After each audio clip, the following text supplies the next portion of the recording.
then when you get into the Gulf of Aden up into the Suez Canal, that's kind of when you're ready for some shit to happen. I did one trip, and then the agency got a hold of me and wanted me to contract directly for them without the companies. So what they would do is they would like recruit the best guys, supposedly the best guys. And so I went back to the agency doing that. They actually hired me like 2 weeks after I got arrested in Miami. What'd you get arrested for? But petty theft. What year was that? 2012. Okay. Is that resolved now, or? Yeah. I was like really paranoid that they weren't going to hire me because did you know that place 11? Oh, buddy, look at his hat. Yeah, man. So we know 11. So 11 used to be the we gold know that rush. like the Gulf of Aden. same level. Yeah, so 11 used to be the gold rush, and so I did like a crazy night in Miami, downtown, wherever 11 is at. Stayed there until like 9:30 in the morning. Done that? Yep, and good times. Yep. They were closing, and I was like, well, shit, man, the party's getting ready to fire up in Miami Beach.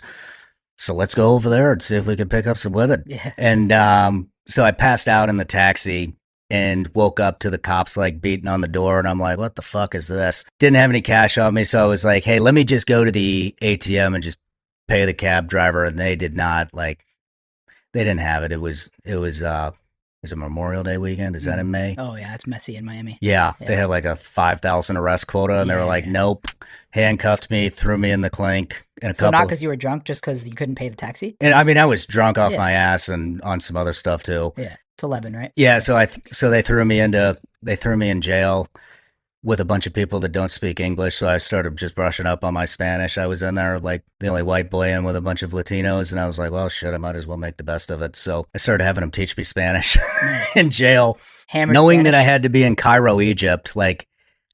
So the way the piracy shit would work is they would like shoot you an email and you would have to be out within 24 hours. And I was like, fuck, man. Like, I know there's an email in my inbox with a plane ticket to go to Cairo. That's some anxiety right there. Yeah. You're hungover in jail and you got I'm like, you can't arrest me. I got to go fight pirates like within 24 hours. They're like, yeah, right, buddy. Yeah. And, and so get out of jail, go to an internet cafe. There it is. So then I had to haul ass back home, pack my shit, and be on a flight within like 12 hours. So from arrest to Cairo, it was like 24, 36 hours, and I'm back on a ship. And then on the ship, I got the email that the CIA wanted me to contract direct for them. And I'm like, and the CIA I hope they don't fucking Google my mugshot, even though it was a really good looking mugshot. So I got back from that trip and from that piracy thing, and they're like, well, we're going to need you to come in and like do an interview at headquarters. And I'm like, I totally fucking blew this because I was like really excited. Like, cool. Blackwater's out of the way, Sock's out of the way. Like, I'm just working for them. Or and the I was CIA, like, yeah. Which is and I just got arrested for petty theft, Yeah. which makes it sound like I stood up a 7-Eleven for a bag of Doritos. Yeah. And so my first assignment was to go to Yemen, which was really hot at the time. And I show up and they have my mugshot pasted on every fucking door at the safe house. And they're like, oh, you thought we didn't know, didn't you? But yeah. Like as a prank, kind of? Yeah. That's They're funny. like, oh, this is our guy? Nice. Good job, Shawn. So you guys did party a lot in the military? Dude, we partied it's like living where like a rock was star. your craziest, like a rock star? Oh, yeah. Where was like the coolest place to party during all my time partying? In the military or anything like that? Dude, there's so many like good spots. But like in my life, it would be Medellin, Colombia. Self-explanatory. Have you been there? I've been. Nice. Yeah. Nice. It's a good time. Yes, it is. You were doing some crazy shit there too, no? Yeah. When did you go to Colombia? I bounced in and out of there for, I don't know, 5-6 years. Really grew fond of cocaine and women. There was so much partying that it got kind of boring. And I'm not condoning that, by the way. I'm sober now. Yeah. I haven't even had a drink in 3 years. But so it was a bad time, and I OD'd a couple times down there. But yeah, I started trying to build like kind of like a cocaine network just to feed my adrenaline because I was so used to like being in combat. Like I wanted to chase that feeling again. And this is post CIA? Yeah. And I wasn't getting it anymore. I just started going to like the most dangerous places that I could find in Colombia and meeting with dealers and meeting with the dealers that feed the dealers and kind of like set up this whole network. And so the thing was going to be was basically, I mean, you get a lot of the Americans, Italians, Spanish people that go down there and they want to have a good time, but they don't want to deal with the Colombians because they're scared they're going to get their head chopped off or Yeah. something. And so They I want was safe, like, reliable cocaine for yeah. someone they And could so I trust. was just like, well, I'll just be the intermediary. And because I taught myself how to speak Spanish in jail, but and down there, and so I would just be the intermediary and make whatever they wanted to happen. And it never wound up like going to that, but I had everything pretty much in place. And then, like I said, I had OD'd a couple times and woke up uh, like on the floor. Like I started feeling like, That's when cocaine becomes not fun. yeah, I Yeah. remember like my best friend told me, he's like, you don't need to worry. He's like, dude, you're on speed. You don't need to worry. When you're on speed and then it starts to slow down, that's when you're skirting the line. I had that happen a couple times. I didn't want my parents to like get a call like, "Hey, we just found your son decomposing in a fucking penthouse in Medellin." Hmm. I knew I had to get out of there, and then the federal police were on to me anyways. They'd set up a hide site across the way on the building adjacent from me and were monitoring me. So I kind of like, uh, Just dipped, right? yeah, Yeah. yeah, bought a couple of different plane tickets to different locations, and Wow, got that hot. I mean, and I'm like kind of trying to get out of shit like Yeah. that. Yeah. So it got pretty intense, man. Like the addiction to adrenaline was just like overcoming me. I remember Googling the most dangerous place in the world, and at the time it was San Pedro Sula, Honduras. And I was like, all right, fuck it, let's go to Honduras. Let's go to San Pedro Sula. Went there, messed around and shit. I should have messed around there. Got arrested there. And then right before I cut it, I was like, man, there's starting to be a lot of Americans, and I never wanted to be around Americans. So I never went to Bogota because I didn't want to be around the embassy. Mm. And I used to go to Cartagena, and then after the Secret Service sex scandal, that was like it brought a ton of Americans there. So that's when I went to Medellin and I went to Cali and Pareda and all these different places. And then I started bouncing around to Lima, Dominican Republic, Panama, Costa Rica, Honduras. And then I was like, the coke trade was like moving down to Bolivia. I was like, nobody goes to Bolivia. So I was going to go to Bolivia and then smartened up and got my shit together. It took a long time to get it together, but And that was just chasing adrenaline, yeah, you think? Not money or really just. I didn't care about money, man. Like, you know how it is down there. The dollar goes a long ways, in those places, especially a place like Honduras or Bolivia. I'd made a pretty decent amount of money contracting, at least at the time. It wasn't about money, man. It was just about, it was like, how deep into this can I get before I get killed? I mean, I don't know how familiar you are with Medellin, but did you ever go to Barrio We Antioquia? went there, right, Medellin? Yeah. Barrio Yeah. Antioquia is like, you can't even get in there unless you go through several checkpoints. Okay. We probably didn't So go there. a white boy going into that neighborhood, they're like, "What are you doing?" And I would go in there in the daytime. I would go in there at nighttime and like start at the bottom with the street dealers and work my way up. And it got pretty dicey. How And crazy are those cartels? Like, is there any crazy stories? Like close calls? I mean, dude, there was like so many times down there. Did you ever go to Fahrenheit? There used to be this place down there, and all the tables were black, and they would have like lines of what looked like coke and little mounds and shit, and they lacquered over it. Wow, it's like a movie. So that way nobody could tell if you were actually doing coke or not. We would frequent there. I would frequent there. Well, I say we, but like usually I was down there by myself. And I mean, I had guys come down like, I want to experience this, and then they'd be like, Get me the fuck out. yeah, I'd wake up and they'd be gone. I'm like, where'd you go? And they're like, dude, you're fucking crazy. I grew up in a farm town, and I used to bring one of my buddies down there. I mean, it's farm town USA, dude, and he never really left there, so he didn't have these kind of experiences. And I would bring him down and be like, check this shit out. He made a lot of money for being in a small farm town, Mm, but then he comes down there and so he had like he was a confident guy, I'll right. put it that way. He was hitting on somebody's girl or something like that happened, and I watched him do the rally. Like I watched the head nods happen. They followed him into the bathroom. This is probably like 10 or 11 the next day. Like we would just go Damn. like for days. 12 p.m.s? Dude, it was just My record's like 1. And it hurts. we would have been good friends back in the day. Yeah. But I know, he's like a Nelk boy from the past. But way more badass, but yeah. I remember going in there and I was like, they're gonna fucking kill him. So I ran in there and like I was able to like kind of de-escalate it because I built like a pretty big reputation in Medellin, especially. and nobody really knew, do we fuck with this guy? Do we not? Why is he here? How's he so connected? How is he confident enough to run around with a Rolex in these parts of town? What were you dressing like at the time? Like just to the nine, dude. Like Like white guy in Colombia with the Rolex, like everything. just flashy. Like super flashy. But it was like It's for pretty that sauce. Yeah, overconfidence. yeah. And because I wanted to confuse him and I knew Spanish. Like I had everything, man. And I had like a pretty big network.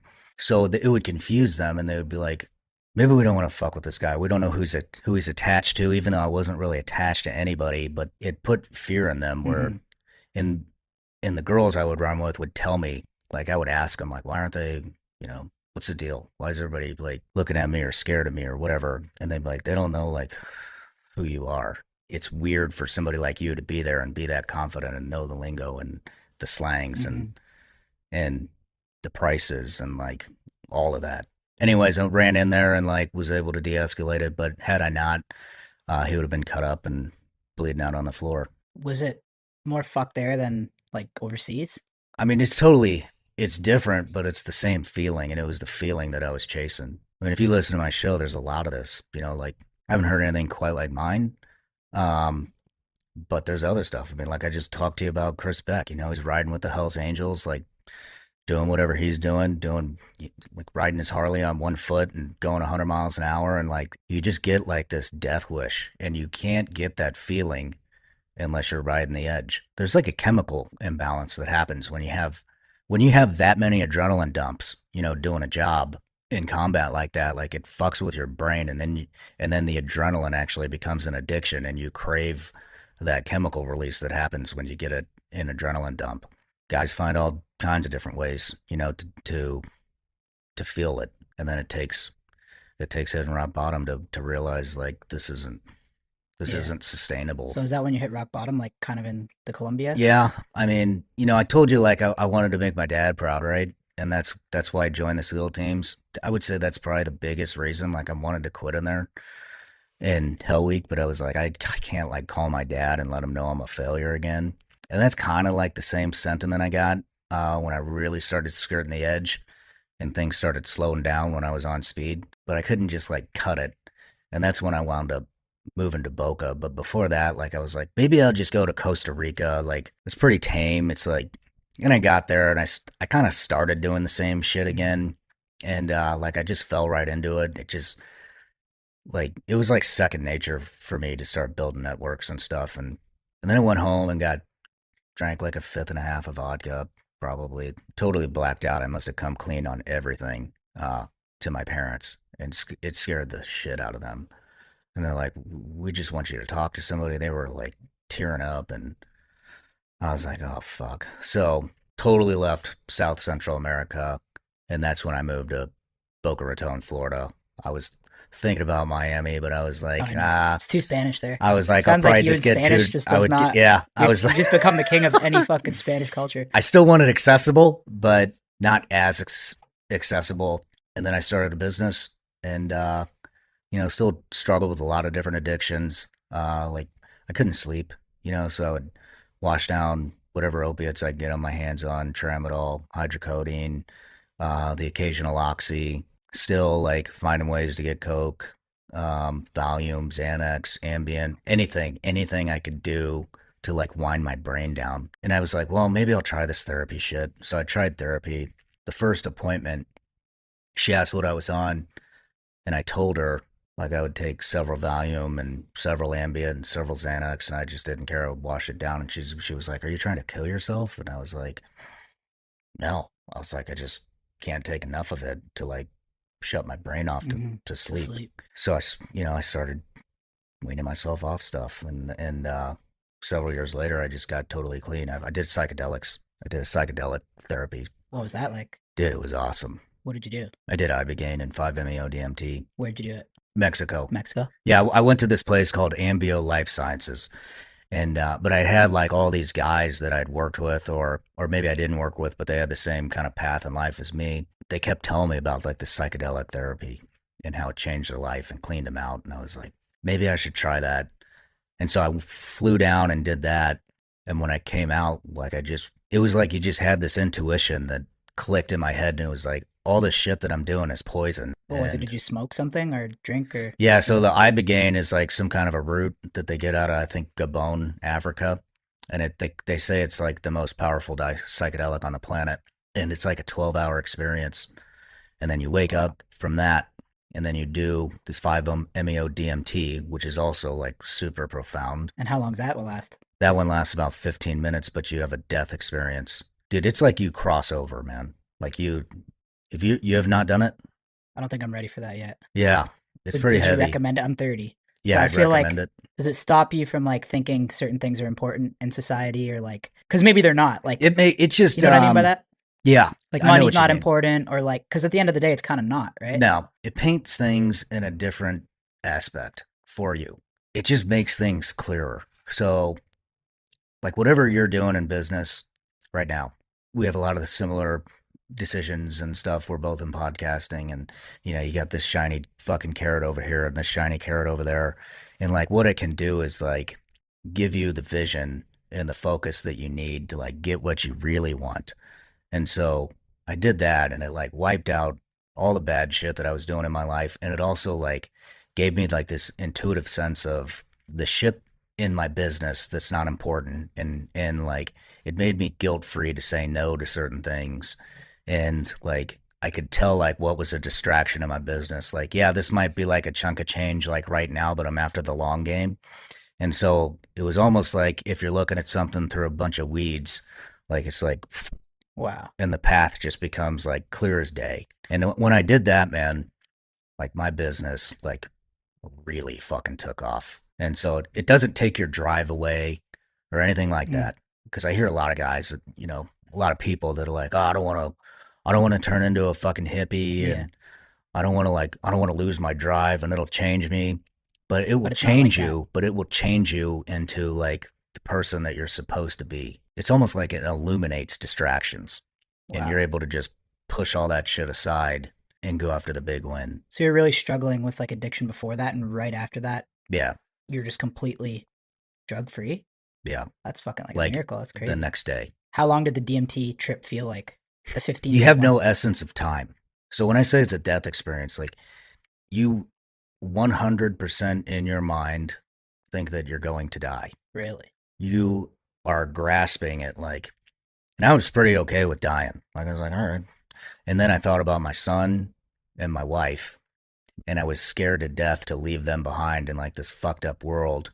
And then you have to let that go too, otherwise you'll wind up in the cycle. And as soon as I let that go, it was like I crossed over into this other realm. But everything, like if I did it right now, I would still see you and the microphones, cameras, and all these guys in the background, and like nothing really changes, but it's an intuitive experience for me. The human eye can only see, we can't see like the spiritual realm. We can't see IR. We can't, you know what I mean? We It's can't like see opening up another radio sense. waves. Yeah, man. And like you do that and you cross over into this other realm. It's almost like a filter's like lifted off of your eyeballs, and you start seeing the exact same thing that you're seeing, but you can see like, you can feel like the flow of energy and who's good and who's bad, and family members that are not here anymore. And it lasts, like they say, it lasts for about 15 minutes, but it kind of proves to you that time does not exist and that there are energies, spiritual forces, and it's just, it's like your full intuition. And I've done it several times since, and every time has been very profound. Now that you've done it a few times, what do you think? What's happening when you do it? Like you're opening up another sense, or you're like, I think that you are opening a door into a spiritual realm. so interesting. It's pretty Has it crazy. changed your perspective on the afterlife? Definitely. How so? Before I went there, I never really thought much about God or what happens after you die. Or, I mean, I did, but I didn't live my life like that. And then I did that, and it made me realize like there's definitely something after we leave here. You hear like your body is like a vessel. You've ever heard that before? Mm. And that there is a spirit or your soul or whatever you want to call it, right? That's kind of like inside of you, and that's who you actually are without an ego. And that's what you tap into. And I started like getting into like, all right, like is it the universe? What is it? A lot of people think they see the Big Bang on it. Like is it God? Is it energies? And so I just like went on this path where I was like trying to figure it out. I mean, now I'm a Christian and I believe in Jesus Christ and God. And I think you are somehow getting like almost like a direct link into that realm. Maybe God Himself. It's fucking crazy. It is, man. I hope you do it sometime. Wonder we should do it for a video. It's scary, right? If you've never done it, like It's you said, I have scary. those same assumptions. Like, am I gonna come out the same? You'll come out Yeah. better than you were. And the best place to do it is Mexico. Yeah. I mean, that's where I went. That You know, 12-hour one seems like a trip. it is, man. It is.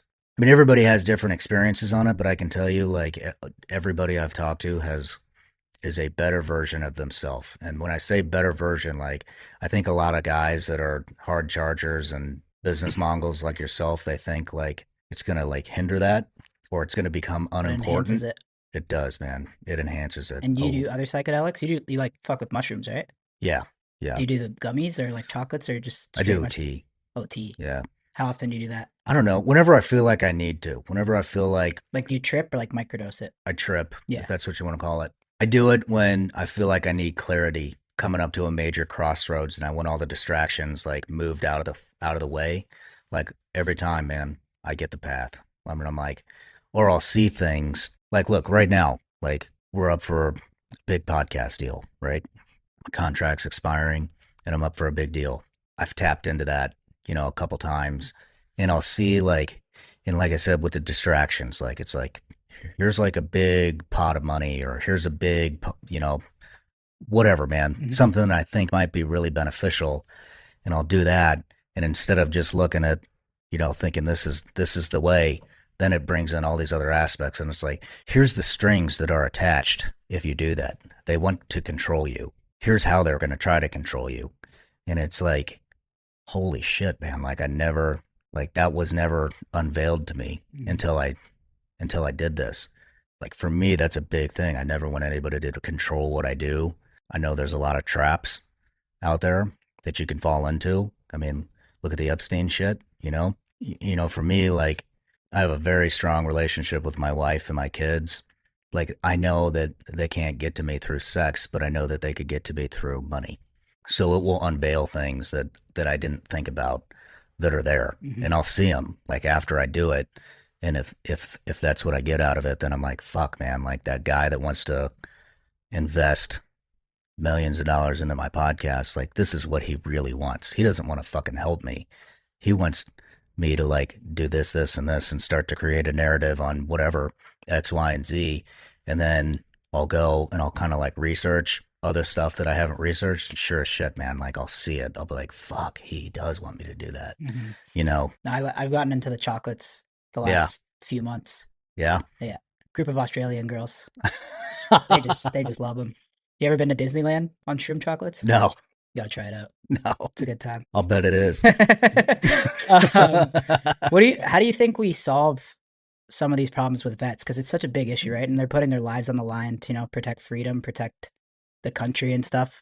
Is there any solutions to like fixing this adrenaline problem or just the way that they're treated? I think I just After- told you about it. Psychedelics. Yeah, man. There's so many guys that have done that it's changed their life. Like I'll give you another example. There's a nonprofit out there called Vets, and it was started by a SEAL Team 6 guy and his wife. That's who I used to go through.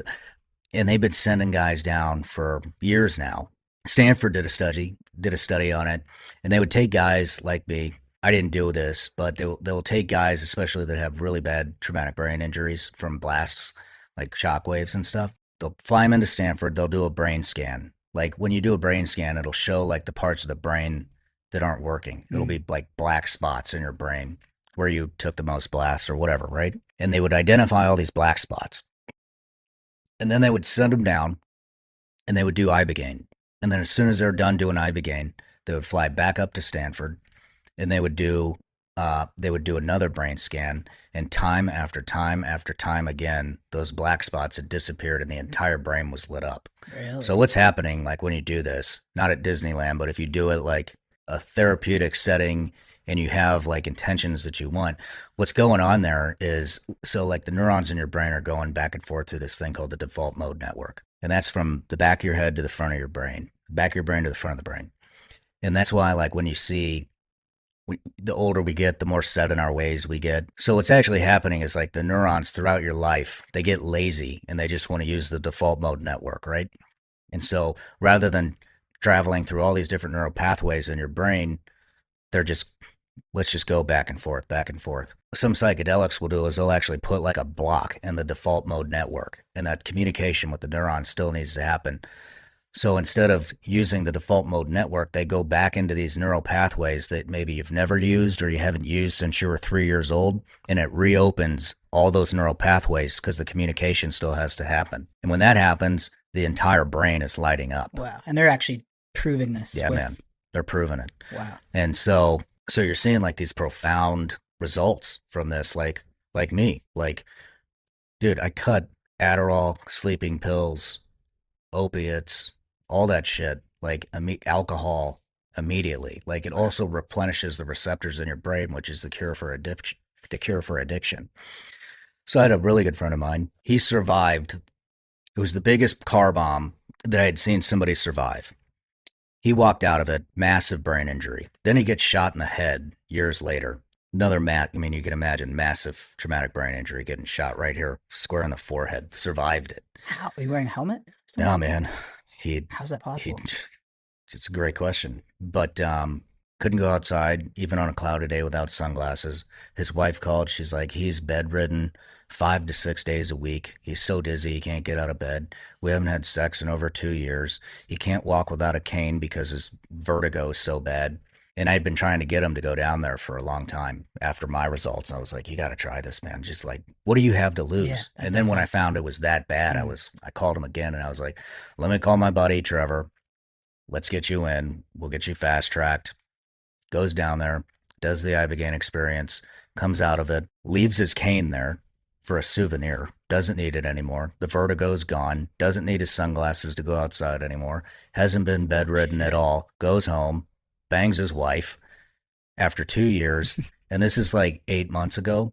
And it's still like the day after he left. That's like insane. He's doing awesome. This sounds crazy. It is crazy. It's going to tell you what's even crazier is why the fuck is it illegal? Right. But you know what I mean? And so that's the kind of stuff that stuff is healing down there. And so I'm not saying psychedelics is like the end all be all. I think there's a lot of things that we could do, but I mean, I've not seen anything more promising than that, you know, for addiction, for traumatic brain injury, for PTSD, for depression, anxiety, like all that stuff it's curing.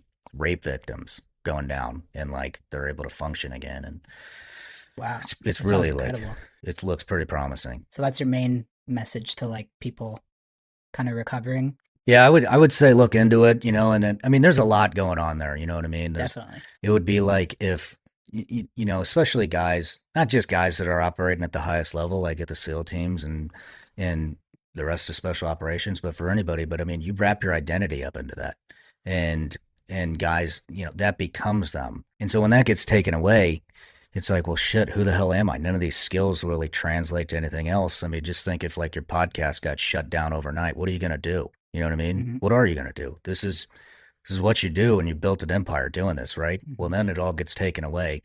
You know, you have to find a new purpose. And so that's something that's going on. The adrenaline addiction is going on. The, you know, the TBIs, the PTSD, a lot of their wives left them, infidelity, guilt, survivor's guilt, having to kill people. Like there's like a heaviness that veterans have, you know, and so there's a, I can only imagine. Yeah. I think finding a new purpose and being able to like realize like being a Navy SEAL, CIA contractor, that's not who I am. That's something I did and it's gone. And so what's the next thing? You have to figure that out. And it takes time, you know, but you have to get out and get off your ass and go try things and figure out what you like, what you don't like. And like clarity comes from that. It doesn't come from sitting on your couch with a bottle of vodka and doing drugs. Like it doesn't come from that. It comes from finding a new direction and being able to set the old one down and realize that wasn't me. That's just something I did. That's crazy. I gotta look into that. We might have to do that for a video if we can handle it. What's next for Shawn Ryan and the business and the podcast? Well, like I said, we're kind of shopping around, and I'm probably going to go independent. because I don't like anybody controlling me. Hmm. I'll probably be stick with being independent. I'm pretty independent for the most part right now, but we've been building my team out. I spent all last year building my team. There was four of us: my assistant, my social media guy, one editor, my sound guy slash kind of business guy, and so we've almost tripled that at this point. And so it's kind of getting everybody working together, building a culture. We're building a new studio. Right now we're in like 1,200 feet studio. We're building a studio from the ground up. It's like 7,000 square foot. There's going to be a Whoa, shooting range. It's on that's like, exciting. yeah, it's on a bunch of acreage. There's going to be a wellness center. It's going to be like the Google of podcasting. That's sick. And yeah, I want everybody to be the best paid, the best culture, proud of where they work. And then I'm starting to think about doing some stuff for kids, like kind of like a kids network, because I think, the last 4 years, especially, kids really, you see what's going on in schools and all that kind of stuff, and the kind of demonizing police, and it's just atrocious, man. And most kids don't even have any confidence. And so I want to put something together that could build that confidence and kind of bring, traditional American values back into the country, and show some patriotism and who real heroes are, What's and that going to come in the form of? I Like, haven't had the bandwidth to dive in too much, but I hired a COO to help me build these new verticals, and I think it'll probably be books, but turn it into cartoons. Maybe that turns into toys, and like that kind of stuff. yeah, congrats, man. I mean, your story's very inspiring. This combo is awesome, and yeah, you have one of the biggest podcasts in the world. So, wish you nothing but great success. And yeah, maybe I was thinking we got to do if Shawn could get us into some Navy training or something. I think it'd be cool to show our audience, like, Yeah, man, just let's do it. put us through the ringer or something like that. I'll tell you what. We When should do you something for our next Nelk channel, like something lifestyle. Cool. When you come out, I'll have you on my show, and Let's do it. then I have like a 500-yard range, Let's do so it. we'll go down. We'll set some stuff up and give you a bunch of guns, and we'll put you at it. Let's do it. Awesome. Cool. Thanks for Shawn having me. Ryan.